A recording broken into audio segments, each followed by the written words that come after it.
Hey, welcome to Dubz N Toy on the sofa. Today we're going to talk about coming to America. Coming to America. All right, so what was your reason for coming here? And when did you come here? My reason for coming here was I heard it was a land of opportunities, so I wanted to what do you call it? Make use of the opportunities that lies within. Or so I thought. But yeah, pretty much that is it. When did I come here? 2022. So that's what, 2.5 years ago? Okay. How about yourself? Well, my reasons were different. First time I came to America, I was around 11 years old. And I don't remember where, it was me and my brother. I don't know where our aunt took us, so we had pizza. And we saw the cheese stretching on end, and we never liked it. Oh, free? Yeah. And we never liked this country. We're like, nah, we love Jamaica. We're outdoor kids in the yard, catch lizards and so on. Fast forward, when I got older, in my mid-20s, life experiences, trials, tribulations, I decided to come here with no plans. No plans? None whatsoever. Well, I think the only thing I wanted to do was come and go to college. Okay. What I wanted to study was up in the air because I had an accounting background. So I was like, maybe I should do something in the pediatric care, maybe nursing, doctor. Yeah. And so that was my reason for coming when I came here with no plans. And life took a different journey. I had a plan, but it never worked out. Coming from a musical background, musician, touring and these things, I told myself I was going to come and drive Uber so that I could have my time where, because you drive Uber, you're on your own time, the next man clock. Right. And tour in between whenever, and that didn't work out because the touring thing, we had a long break and we didn't need a job. And long story short, I get a 9 to 5, so that through Uber through the window and touring through the window. So my plan never worked out. But sometimes things happen not how you expected it, but it make other things fall into place too. So it is what it is. It is what it is. So coming here, you never had any expectations? No, I'm a Jamaican at heart. I love Jamaica. I love my experiences for the most part up to the point when I got here. So I didn't really have a plan. I didn't have any expectations. Like I said, the only thing I wanted to do was go back to school and pursue something. Again, didn't work out that way. I ended up getting a job. My first job was with a moving company, scheduling the movers. Right. I went on into payroll, which was a little bit familiar with to me because that's what I did when I lived in Jamaica. And then left that job. Okay, opportunity came now. I'm going to go to school. What is it? Nursing, thinking of what I'm going to pursue. And guess what? I landed a job in the mortgage industry, which was booming at the time. So school was out the door again. Mm-hmm. Money was making 9 to 5. When you make money, When you make money, you forget everything else. Right. And then, on the weekends, I would help out my mom with her patient. So I was working 7 days, making money. So that interim plan for school went out the door. And life just happened, And hold on, because me know you, them don't know you. You was working 7 days and you already had a child. Right. For the lazy people, them will make it look like because you have picnic, you can't do nothing. So. Where there's a will, there's a way. Exactly. Yeah, you figure it out, like I said, Monday to Friday. I didn't even work close to home. It was at least a 35 minutes drive. I was living on the east side, work was on the west side, Monday to Friday. I loved it so much that whatever time it took for us to get the job done, because we were dream makers in the mortgage industry, making dreams happen. If it's 6, 7 o'clock at evening, we're going to get the work done. We were creative. We got the work done. We won't expand. And then on Friday, Saturday, I'd go to the patient, take her to her games, come home, drop my son to karate class, and sit, watch him do his stuff, take him back home, and then go back to her, have dinner with her, wake up Sunday, do the spiel again, and then we start over Monday, back to 9 to 5. It's funny that you say, I know your story, but it's funny that you say that, because one of my things with coming here and being here for, how long you here now? So I came in 1998 initially, so it's a long time. So I'm shy of 30 years by 3, so 27 years. So so you're talking about working 7 days and stuff, and that's my thing too, because coming here being new-ish here still myself the first I work so much in my life. Welcome to America. Exactly. Because in coming here, I was doing the same thing, not the same jobs, but, with a 9 to 5 and still being a musician, gigging on the weekends, so church on Sunday, and I was doing a gig on Saturday night. So I remember saying it to a fellow musician friend in Jamaica, and he was like, so when is your day off? I said, day off? Day off, not day. But yeah, that's the thing, a lot of people, I always say people come Jamaica from America and flossing and make it look like it's a foreign easy and thing. You gotta be working, you have to work and work. Well, that's the tax returns money. Yeah. That too. Yeah. But after, I think, like where you are now, after a while, you kind of get into the system and you know the workings and you know which jobs to choose and all of that. So you don't have to work so hard unless you still want to grind for, get more. And you said east side, west side, and we never tell the people where we live, which part of America we live. So we're in Florida, and of course we're not the most southern, but we are in South Florida, Fort Lauderdale area. Right. So compared to Jamaica, what would you say, what are some of the differences? So not the cliche differences like, oh, the food different, or the temperature, whatever. Not that. What you would say? The differences, well, America is big on service. Jamaica lacks service in every industry possible. It's so cliche that we said Jamaica is, what are some of the sayings? Everything airy, everything cool, and then we speak so highly of our people, or we're so friendly. But when it comes to service, everybody mean mugs you. And, you wait. I was watching an Instagram thing today, a Jamaican going back home from England and talking about the banking system. You're trying to open a bank account and you have to make an appointment. You make an appointment, you get there, you wait an hour to see the first person. He goes and sits there and he gives the documents, and this person is just tapping on the laptop, the computer, no eye contact, no pleasantry, nothing, just pure silence. And then he does that for some 20-30 minutes, and then she goes, oh, go and sit over there and wait for somebody else to call you. Yeah. So the difference is very vast. Service is key here. Usually 90%, I would say, even if they're not happy, they're going to smile. Because it's a customer service based country. Every job you go into, that's one of the things they tell you. You have to be pleasant. You get graded on being pleasant. Surveys are done after you perform your service. So you really want to, score high in your surveys. Besides service, and the banking system, the hours of operation. Like, you work during the week and you can't get bank closed 3:30 at Jamaica. Yeah. Why?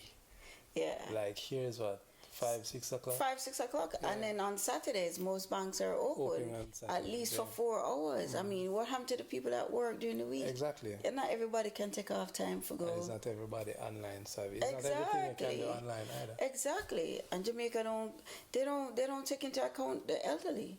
Right. Because I remember when my dad was sick and I had to go down and take care of his accounts, and he's there. This is a man who was literally dying, and we're sitting in the lobby hours waiting, like nobody was there to facilitate the elderly, just to make it efficient, just to get him out of there so we could get him, resting up and stuff like that. Yeah, here is different.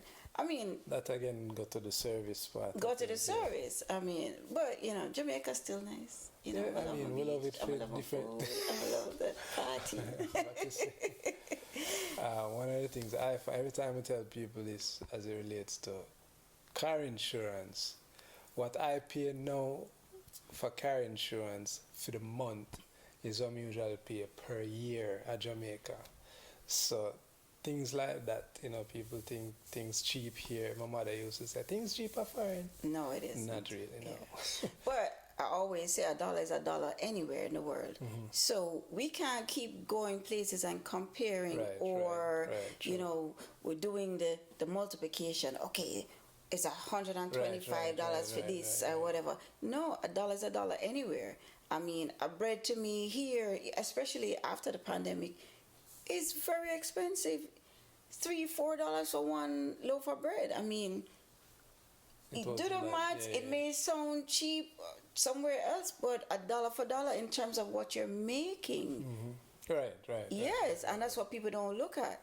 It's relative to your income. And the cost of living. The cost of living. Everything else, yeah. Right. So being somewhere else and looking at our $3-4 and you are looking at your $1,200, you make it there based on your income. We make it here based on our income. Right. So, but insurance is a real thing. It's a big industry in America. I mean, it's medical, it's auto, it's homeowners, and we have to pay it. Yeah. We have to pay it. Yeah. There's no getting around it. There's no... in Jamaica, me never have insurance. I mean, car insurance, yes, but like health and... It wasn't it never seemed as important. It was never a priority. Here it has to be a priority because, I'm a doctor without insurance. Trust me. Well, you know what? Let me piggyback on that. I mean, you probably not having insurance is because you weren't a part of the corporate world in Jamaica. Right. For me, I've been having health insurance. I had Blue Cross from in the early 90s. That was just natural. I mean, working in the corporate, you are able to afford those things, and of course afford it not in the sense of money, but you were privileged because the job offered it, right? So there was medical and there was dental. I think the only thing I probably didn't have then was optical, but it probably fell under the Blue Cross umbrella. And then my medical then was way better than the medical I've ever had here. Because those medical that I had in Jamaica covered me worldwide. Nice. So no matter where I was, as long as it didn't even have to be an emergency, we were able to use it. Hence why a lot of people would leave Jamaica and come here to seek medical attention for issues that our system wasn't capable. I probably shouldn't have generalized it. Right. So maybe it's just me and my little circle never really did the insurance thing again. Because again, as a musician and thing, certain things you have to prioritize, and that wasn't one of them. them. Taxes. Yeah. We could just leave it there. How about that?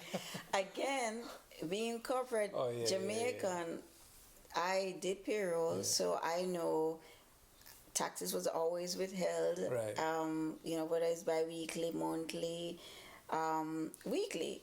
I was always pulling that, and sending that over to the different tax departments. So, but maybe the average Jamaican, if you're not doing corporate, if you're self-employed, yeah, it takes a little more effort, which a lot of us Jamaicans don't Yeah. make the effort to do, you know. But here, if you don't do it, you go cook, plain Oh, and yeah. simple. Uncle Sam is coming for you. Very much Yeah. so.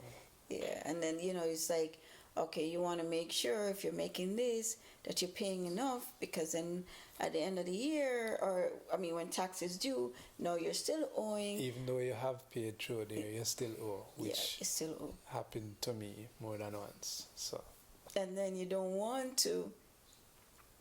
There's a delicate balance, or dance, I would say. So you're paying your taxes, but you want to write it off as an expense, but then you don't want to have too low of an income, because then it limits your purchasing power. Right. So it's like you have to be knowledgeable. Right. You have to know what your objectives are, because if, let's say, now you want to write off as expenses, but then you plan to buy a home.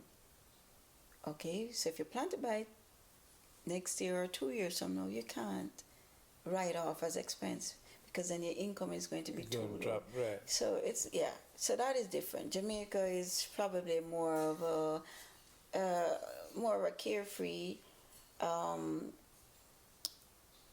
place in terms of paying taxes, or not even paying taxes. But the true meaning of tax goes to benefit schools and roads and the infrastructure of the country. So why America is so big on it. Right. Yeah. With your almost 30 years experience, or 30 some year experience here, and even though I've just moved here, I've been traveling here a while now. Not as long as she, because she had traveled from what? Yeah, 11? Yeah. Yeah, my first trip was mostly 19 years old or Okay, something not like so that. bad. But so with all the knowledge that you have, and probably that I have since moving here, what advice would you give to somebody who is considering the move, who feel like, all right, I'm gonna go foreign now? What would you suggest? Okay, so know your purpose, do your research, know where you're going. Know which state you're Know going. which state. Specifically. Florida is not a. You have to have your own transport. There's no Yeah. public. Well, there is public transportation, but it's run in a timely manner. So in some cities, I remember living in Deerfield, the buses didn't start running until like 10, 11 o'clock in the morning. Okay. So if you had to be at work 3, 4 cities away for 8 o'clock, you have to find your way to work, other than public transportation. Right.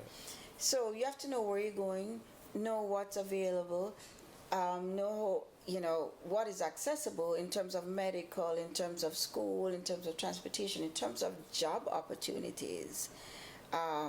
It takes a lot of research. It takes time.